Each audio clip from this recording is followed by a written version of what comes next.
Thanks for staying with us here on News Central Television. This is News Now with me, Joe Hansen, on a Monday morning. Let's take a look at the top stories for this hour. An early morning fire in Abuja engulfed estate. We have stories on that, especially looking at the recent situation.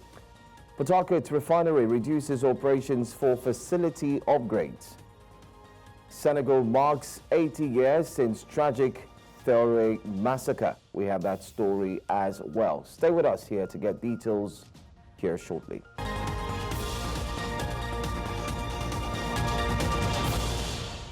News Central now begins in Nigeria's capital Abuja, where a fire broke out early Monday morning at Trademore Estate Market in Abuja, located off Umaru Musa Yaradua Airport Road.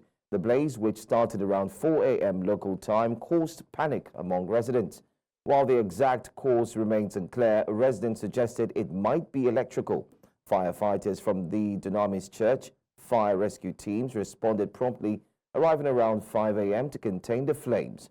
According to eyewitnesses, a combined effort from EFCC and Sauka fire stations extinguished the fire by 6 a.m. local time. The full extent of the damage is still being assessed. And now to the oil sector. The Port Harcourt Refining Company, PHRC, has clarified that its operations were not halted but scaled down to facilitate necessary improvements. During a tour on Sunday, Executive Director of Operations for the Nigerian Pipeline and Storage Company, Moyi Maidunama, explained that the temporary slowdown addressed technical issues to boost capacity. Maidunama assured that product distribution continues with several trucks loading refined product.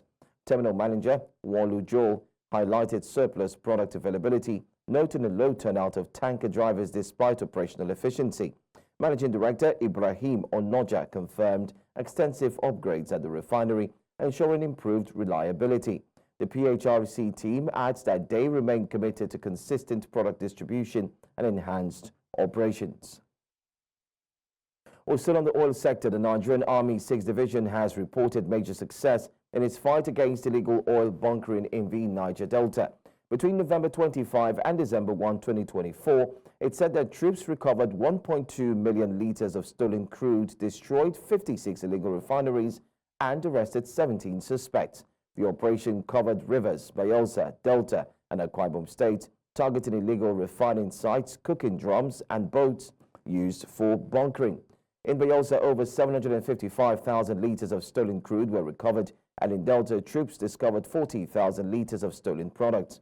Additionally, several vehicles and boats were said to have been seized, and illegal connections to government pipelines were dismantled. The Army says it is continuing its crackdown on economic sabotage in the region. Away from that, let's stay with developments on President Bola Ahmed Tinubu's controversial tax reform bill. Nigeria's former Vice President Atiku Abubakar has called for transparency, fairness and inclusivity in the legislative process towards the ongoing tax reform bills. In a statement on Sunday, Atiku urged lawmakers to ensure the reforms promote balanced development across all states, warning against policies that could worsen regional inequalities. He emphasized the need for a fiscal system rooted in justice and equity. Atiku called for open public hearings involving key stakeholders like civil society organizations, traditional institutions, and economic experts to shape the debate. He also urged the National Assembly to consult the National Economic Council for guidance on economic policy. Also on the tax reform bill, Borno State Governor Babagana Zulum has explained why Northern governors are urging President Bola Ahmed Tinubu to reconsider the controversial tax reform bills. Zulum said the bills face strong opposition, especially from Northern elites, as they do not align with the region's interests. He emphasized that the governors are not against the administration but seek more time for consultation. Zulum warned that if passed, the bills would disadvantage most states, with Lagos benefiting the most. He reiterated that the North, Southeast, South-South and Southwest would be shortchanged, urging President Bola Tinubu to reconsider the proposals. Despite the opposition, the bills passed a second reading in the Senate last week. Well, let's stay with the Borno State Governor Babagana Zulum, as we understand, has revealed that some individuals are benefiting from the ongoing insurgency in the state. Speaking to the media, Zulum explained that the sponsors of the insurgency have no interest in ending the crisis. He noted that these beneficiaries span across all sectors, including civilians and military personnel. The governor also highlighted arrests of informants and military personnel involved in aiding insurgents. Zulum added that foreign intrusion and the porous borders, particularly around Lake Chad and Sambisa Forest, are enabling terrorist activities in the region. We'll bring you more updates on the Borno State Governor in a moment. But in the meantime, let's quickly head back to the Federal Capital Territory, where our man Joshua Marayi is on ground as he brings us updates on the fire that engulfed an estate very close to right there in Abuja, by the way. Anyway, Joshua joins me this morning. Good morning to you, Joshua. Can you quickly bring us up to speed? Let us know what really happened, if possible, and what's the current situation over there? Well, I'm currently at the Trademore Estate. There's a market. There's a market designated at the center point of the estate here, and this estate has had its own fair share of disaster. First, it was the flooding, and now a 32 shop market has been completely razed by fire. And based on what we could see here, the market has been totally consumed by the fire. And as you can see some firefighters still actively engaging the fire, trying to douse the fire. But unfortunately, what we see here is a completely razed down shop. It only points to one direction. Before the firemen could get here, the fire has taken a toll on the market and has destroyed some goods, properties, and wares. This market is actually a food market, and as you can see debris of some of the food that were tried to salvage from the fire. But unfortunately, the fire has had its toll on our market house here and people who sell these wares. And as you can see, this is a point of sales for charcoal, which seemingly ignited most of the fire. But according to what we heard so far from residents here, they said the fire started from the first shop at the entrance there, where you could see the fire is still actively engaging the property. And according to what we heard, the fire actually spread out from a sparking bulb that ignited the entire market complex here. And the impact here is quite devastating. And the rate of fire here is quite enraging. And the inferno is still blazing as the firemen are still trying to subdue the fire as we speak. Okay. Did you by any chance get to hear what may have sparked the fire, especially, and what exact time did this begin? Based on what we heard that this fire actually started from the early hours of today, around 2-3 a.m. And according to what we heard from some of the residents here, this was a time where everybody's head is on the visual pillow, trying to get some rest as much as they could. But unfortunately, the fire spread out and consumed as much as it should consume. But according to what we heard so far, we've been hearing rumors that the fire actually started from a light bulb at the first shop that actually spread out to the entire complex. And the fire consumed everything inside. Unfortunately, the firemen could not get here in time as a result of when the fire actually started. That started at around 3 a.m. in the morning, and it has actively erased properties worth millions of naira here. Wow. Anyway, you might want to also quickly let us know if any lives were indeed affected, if at all, if there are any lives that were affected. Based on what we confirmed so far, no life was lost, but the effect on the market here is quite devastating, as billions of naira were lost in the process. I want to say thank you so much, Joshua Marayi, for covering this report for us right there in the Federal Capital Territory. We look forward to hear from you again, most importantly, on any update. Thanks for your time. Well, let's move away and go back to Borno State, where we had mentioned in the news that the Borno State governor says that there are beneficiaries concerning the ongoing insurgency in the state.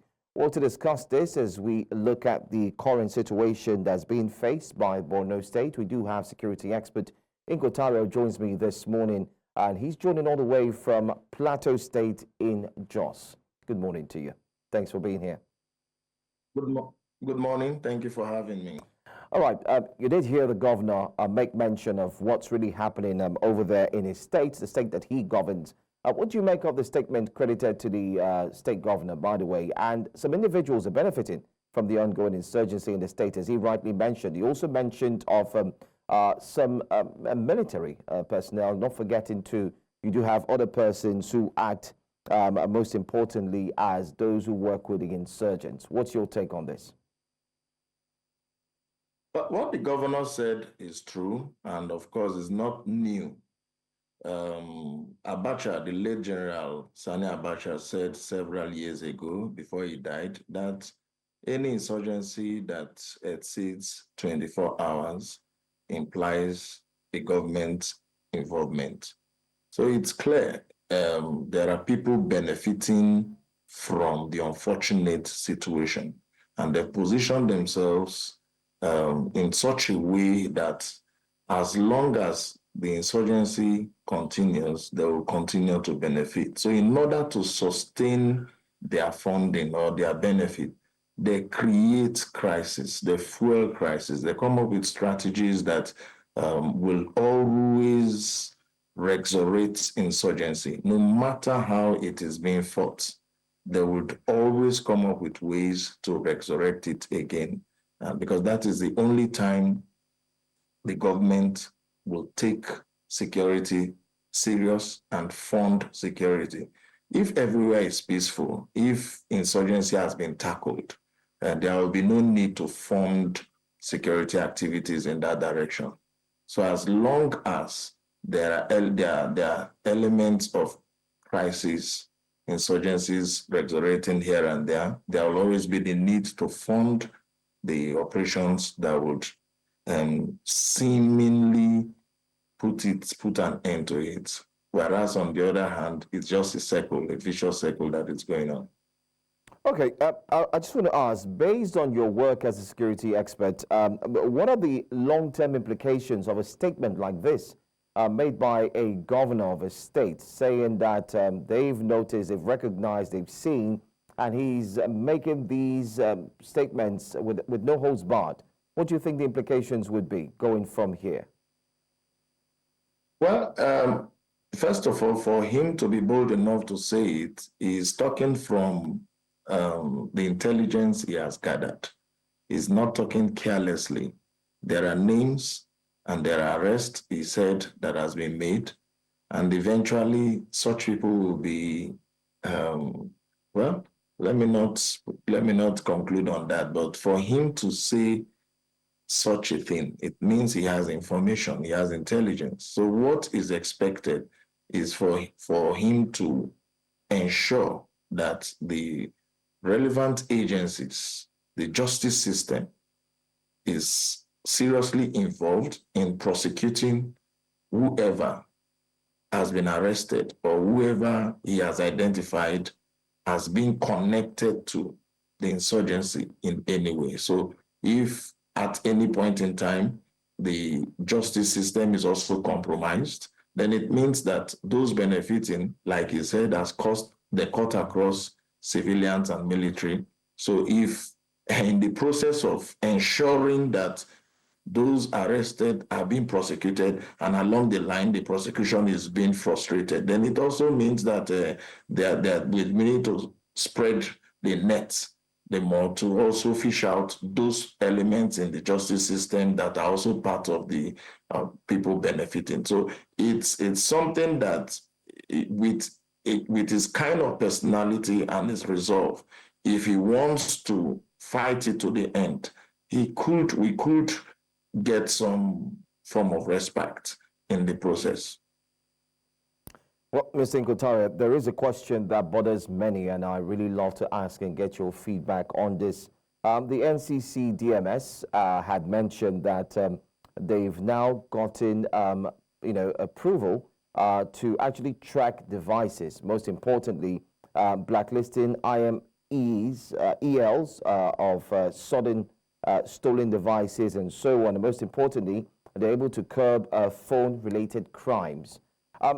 Are we saying that currently the crime that's ongoing in Borno State and other parts of the north, tracking devices are impossible? And are you also can you help us see if there's any possibility that this could actually be used eventually? Because many Nigerians are asking, why is it so difficult to track devices and ensure that these insurgents can actually be caught or apprehended? Well, in civilized climes where data is treasured and is taken seriously, utilization of any technology in the process of tracking numbers will produce very great positive results. But in Nigeria, it could be difficult. Reason, the bandits, the terrorists, the criminals, people perpetrating crime, they do not register the numbers they are using. Now, what they do is when they kidnap people or when they take over a community, they use the phone numbers of those victims under their custody. They use their phone numbers to interact. So if you want to track, you will be tracking somebody, yes, whose identity is perhaps innocent, but whose contact, whose phone number is being used. And then if you are tracking, you also need the corresponding firepower to be able to arrest or to fight wherever the numbers are being tracked to. When if you get to such facilities or such locations like the Sambisa Game Reserve, ideally it's supposed to be a game reserve, but it has been overtaken by the terrorists. Now, you don't need to track their phone numbers to know that they are there. It has been identified that they are there. So all that we need to do as government, with the firepower at our disposal, is to invade and then bring that forest down with any living being inside. So on the other hand, getting approval to track devices, fantastic development, but tracking of devices without following through with sufficient firepower to fight and to overcome the terrorists or the insurgents that are using the phone numbers will not give us the desired result. Well, a lot can be said, but of course, like you've rightly mentioned and put it, action is equally needed. Thank you so much, Inko Taria Ipalibo, for joining us, security expert, and thanks for your time. Thank you for having me. There'll be more security stories much later in the course of the news bulletin, but let's go for a quick break. When we come back, we'll take a look at the next story. Lagos State government announces marine bridge diversion until February 2025, all because of road maintenance. Stay here for that story and more.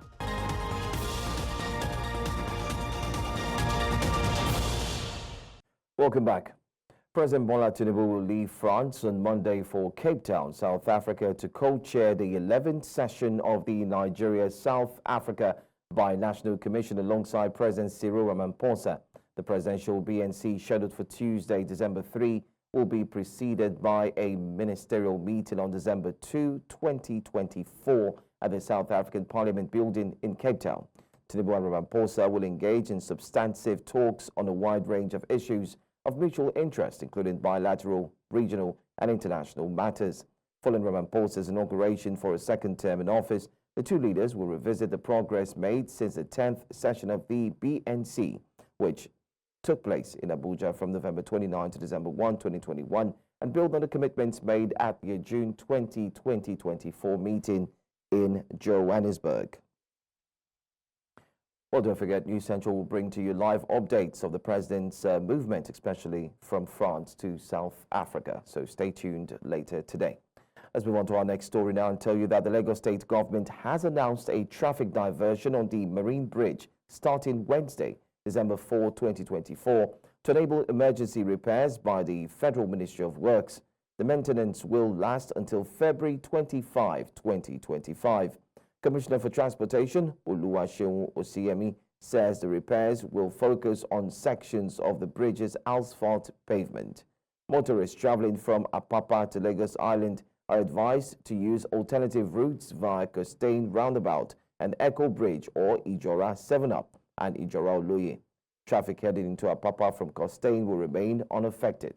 Oshiyemi urged the patients, stating that diversion is part of a traffic management strategy to minimize disruptions during the rehabilitation. Regular updates will be provided throughout the maintenance period. Well, back to security matters now. Armed terrorists attacked the Kungurki community in Kaura, the Namada, Zamfara state, killing an elderly man and abducting 13 people, including a mother and a 2-month-old baby.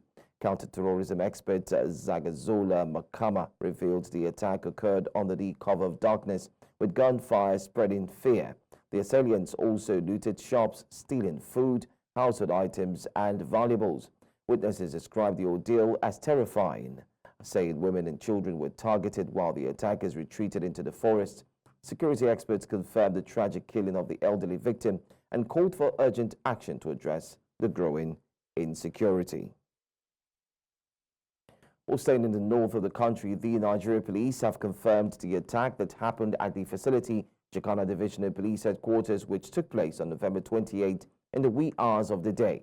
In a statement released on Sunday by Force spokesperson Muyiwa Dijobi, acknowledged the attack and stated that police officers from Borno State Command repelled the attack. According to the statement, the group of unknown armed individuals attacked the Jacana Divisional Police Headquarters, Borno State, at about 1 a.m. Meanwhile, on November 25, police officers and agents from other sister security organizations raided a number of black spots and bandit camps located throughout the state of Sokoto. During the processes, the security operatives cleared the camps and recovered some AK-47 rifles and several magazines, each loaded with 30 rounds of live ammunition. Still on security matters, tension grips Umuchima village in Isialangwa North, Abia State, after gunmen killed a local man accused of informing the army about their activities. This comes days after Nigerian Army troops under Operation Udoka dismantled a suspected gunman's camp in the area. Following the killing, many villagers fled their homes, fearing further attacks. Eyewitnesses described the gunman's attack as swift and targeted, leaving the community in fear. The army had recently clashed with gunmen in Umuchima, deploying over 15 vehicles and armored personnel carriers in a raid near a river, marking the boundary with Imo State. The chairman of Nigeria's Independent Corrupt Practices and Other Related Offences Commission has lauded the partnership between the commission and the Nigerian Army. The chairman, while expressing gratitude for the military support in the training of the commission's armed personnel, says that this has been crucial in the war against graft and has contributed immensely to rebuilding a secure and corruption-free society. He made this known during a performance evaluation of the Commission's tactical squad at the 177th Battalion Guard Brigade of the Nigerian Army base in Kefi, Nasarawa State, on several key skills including shooting, marksmanship, tactical drills, and a stripping demonstration. The Katsina State government has signed a memorandum of understanding with energy giant Ocean Solutions Energy to expand access to sustainable and renewable electricity for local communities across the state. The state governor, Diko Orada, signed the MOU at the sidelines of President Bola Tinubu's engagement with development partners and industry experts in Paris, France, saying the agreement will serve as a model for future hydroelectric developments across the state's 43 dams. Rada says that the MOU is in line with objectives of the states to establish a mini hydroelectric power station as part of the agreement's pilot project. And now to some of our special reports. Some residents of the Ilaje local government area of Ondo State have raised an alarm over the ocean surge, which has become a threat to their communities. While they say they are in dire need of government presence, some of them spoke to News Central Television, saying they are in need of basic infrastructure necessities to make life easier for their communities. Amadine Oyi has more in this report. The Ilajes are a distinct migratory group, forming part of the Yoruba ethnic group.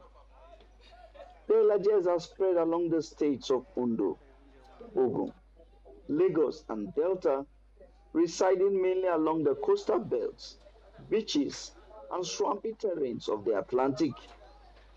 While their exact number is still not known, the Ilaje local government area of Ondo State is, however, the largest local government area in terms of landmass. Ilaje has been here since AD session. I can't really picture the year because my great-great-grandfather have been existing and I don't know their age. So that means, if I'm to say, they have been existing more than 200 years. A visit to Obenla community at the Ilaje local government area reveals a people in need of government presence. With the entire communities now fully on water, one resident says that their way of life has gradually been altered following two notable events: the discovery of oil and the gradual sea incursion into their communities. Before the event of oil derivation and the sea incursion, Ilaje is a very boom. We don't depend on government's money. We spend on daily money. We go to sea, we catch fish, we spend as a large person. For the Ilajes, it's water, water, water. Their houses are built on water. Their communities exist on water. But don't be deceived. Despite water being in abundance, they say they don't have water to drink. They say while water is a blessing to many communities, it's the root of their problems. A walk around their communities reveal a people trying to survive. Some residents reel out a list of their necessities to government. We people that live here, we are suffering. So we need a network. Network, they suffer us well. Sometimes a week or a month, we no see network for here. We need plenty things for this community. We need bridge. We need so many houses. So this ourselves, we don't get house. Some people want to leave this community now. There is no house. So we need new house and new bridge that is coming from there. The Ilajes say these needs, when provided, will help them integrate properly into the society. In Obenla, Ondo State, for News Central, I am Amadine Uyi. After years of fear and insurgent activity that once made the capital city a place of constant tension, Maiduguri is witnessing a resurgence in its social life, particularly in the night hours. With the security situation improving steadily in Borno State, residents are revitalizing the city's nightlife as social gatherings, businesses, and cultural activities are becoming part of daily life again, with hangouts in greater numbers than ever before. News Central's Umaru Kirawa, who crisscrossed Maiduguri, the capital city of Borno, now reports. An environment usually dominated by fear and uncertainty, but now residents are taking the opportunity to reclaim the vibrant social life that was once lost. One of the bustling roasted fish spots at Circular Road axis in Maiduguri has now become a hotspot for those seeking a lively atmosphere and a variety of edibles. We give the Almighty God thanks for the security in Borno State. As you can see, in the night, we do sell much. It's our busy hours. We give God the glory. Peace is coming back to Borno. In the daytime now, normally we can sell like 10, while in the evening we can even sell up to 50 pieces.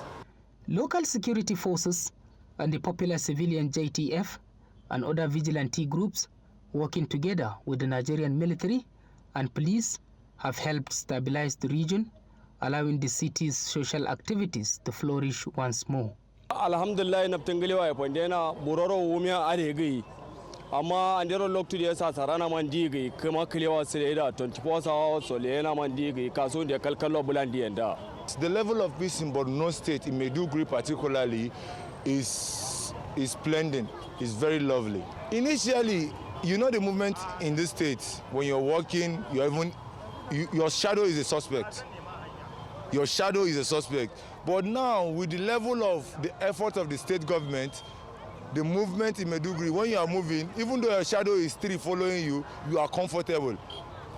You understand? Except if you engage yourself in unwanted activities. Baranzalan, Putin Lewa Tunda, Chaburon and Lewapa, Sarah Compator and Aquala and Lewatin, Atarsam, you maintain Kalale to Senior Fator Guy, Tinda Nileva, Governor to Askan de Plena, and never look to Sarah, Awakam by Kalai Balan.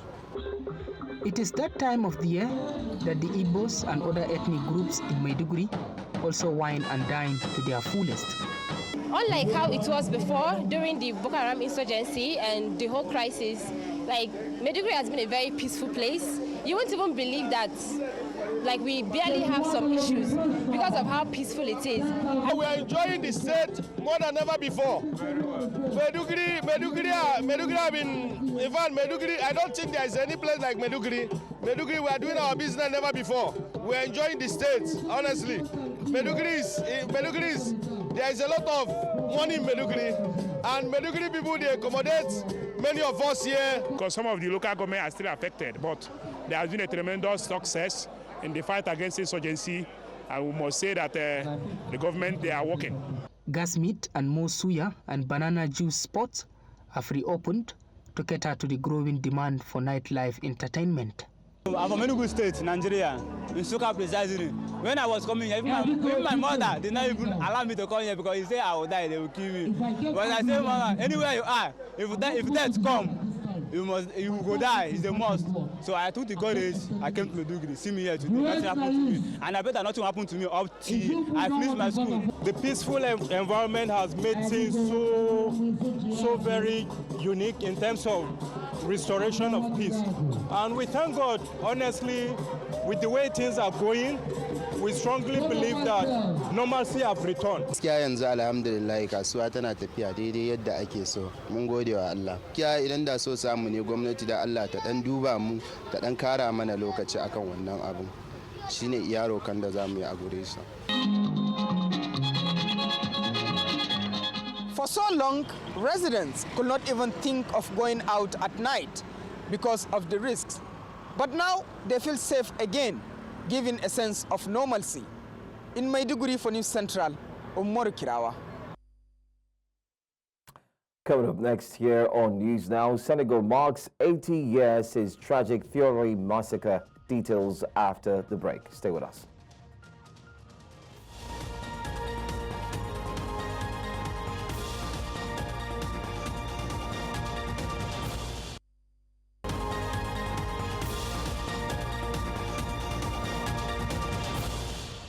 Thanks for staying with us. The news continues in West Africa, where Senegal on Sunday marked 80 years since the Thioré massacre, where dozens of African troops were killed by French force. A tragedy France is now officially acknowledged as the massacre. President Bassirou Diomaye Faye hosted a ceremony at the former Thioré military camp near Dakar, joined by leaders from Mauritania, Gabon, and other nations, along with France's foreign minister, Jean-Noël Barrot. The 1944 killings occurred after African soldiers returning from World War II protested on paid wages and unequal treatment. French troops opened fire, with the death toll officially reported as 35, but believed by historians to be as high as 400. Faye called for a redefined relationship with France, praising President Macron for acknowledging the atrocity and pledging to memorialize the victims in Senegal's history. La France vient également de franchir un pas important dans la restauration de la vérité, grâce au président Emmanuel Macron, qui m'a adressé une lettre il y a 3 jours pour assumer que les événements de Thiaroye en 1944 ont abouti à un massacre. Je salue son courage moral, où des héros africains sans défense, armés de courage, de dignité et de fraternité africaine, ont été froidement abattus. Il s'agissait là d'un massacre. Let's head to East Africa now, where Tanzania's opposition ACT Wazalendo Party says the country's security forces had on Sunday kidnapped the head of the party youth wing. The alleged abduction of Abdul Nondo came days after the governing Chama Cha Mapinduzi CCM party won a landslide in local elections that some opposition groups said were rigged. ACT Wazalendo said Nondo was seized at a bus station outside Dar es Salaam while returning from Kigoma in eastern Tanzania following the local polls on Wednesday. During the campaign, he accused the police and immigration services of staging illegal arrests by claiming targets were not Tanzanian citizens.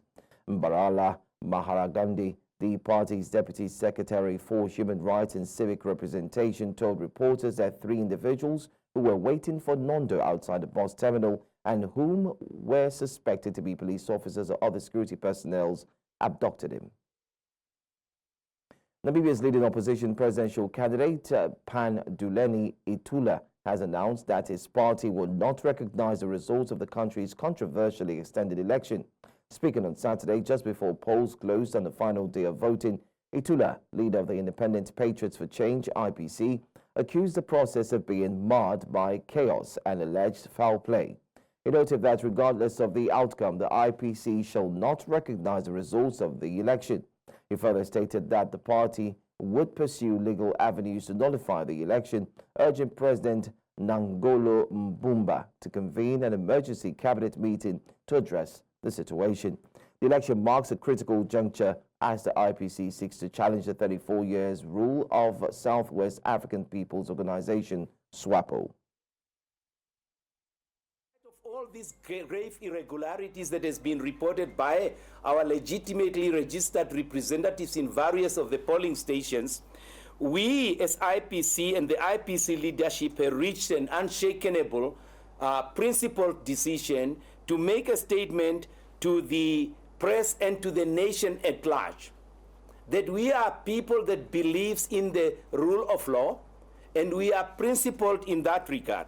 The IPC will not and shall not recognize the outcome of these elections, whether this outcome signals a win for the presidential candidate of the IPC, whether a win for the parliamentary seats of the IPC, whether they suggest a runoff because of the outcome. Unfortunately, we cannot allow a situation of this nature to take precedence because it can get worse next time. As IPC, we stand firm in our resolve to fight alongside other political parties that feel the same and are able to travel on the same vehicle to nullify the elections through the processes that are established within our electoral process to ensure that the Namibian people will Well, still ahead here on News Now, pro-Turkey fighters seize strategic northern town in Syria. We have details of this story and more after the break.